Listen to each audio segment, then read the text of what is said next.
Hello and welcome back. We're discussing evictions in the Magistrate's Court and I'm with Lauren Thompson. Lauren, tell me how evictions work.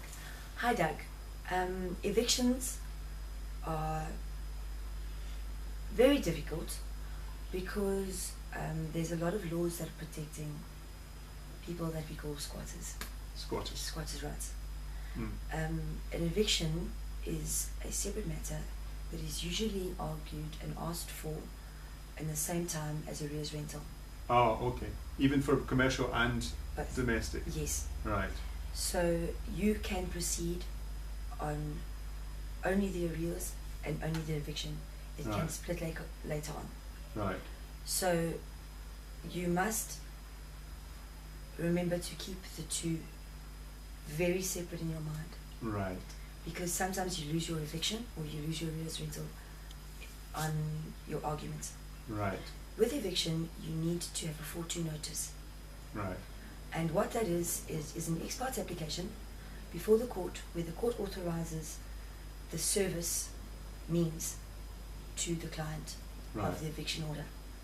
So it's granting the sheriff authority to go and tell the people that are illegally possessing your property that there's going to be an eviction procedure, Right. giving them the opportunity then to come forward and look for alternative accommodation and make the necessary steps required to have an eviction hearing. Right. So you've got to do your Rule 42 notice and that's got to be in the file. Does the sheriff do it? You do it, and that gives this about 4 different options of service Okay.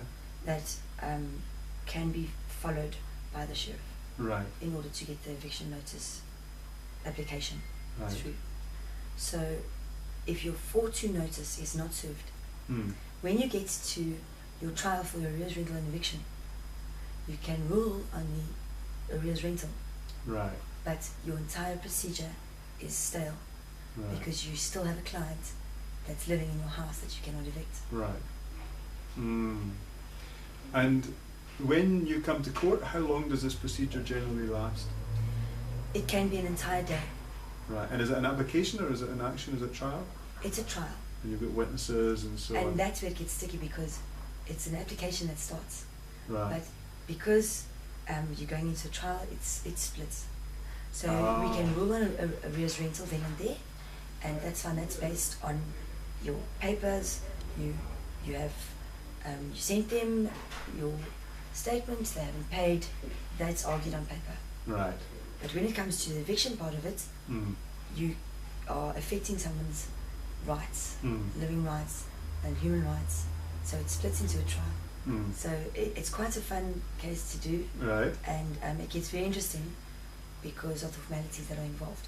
Right. So when it comes to trial, it can take the entire day, or it can take a matter of 10 minutes. It all depends on the magistrate you get on the day. Right.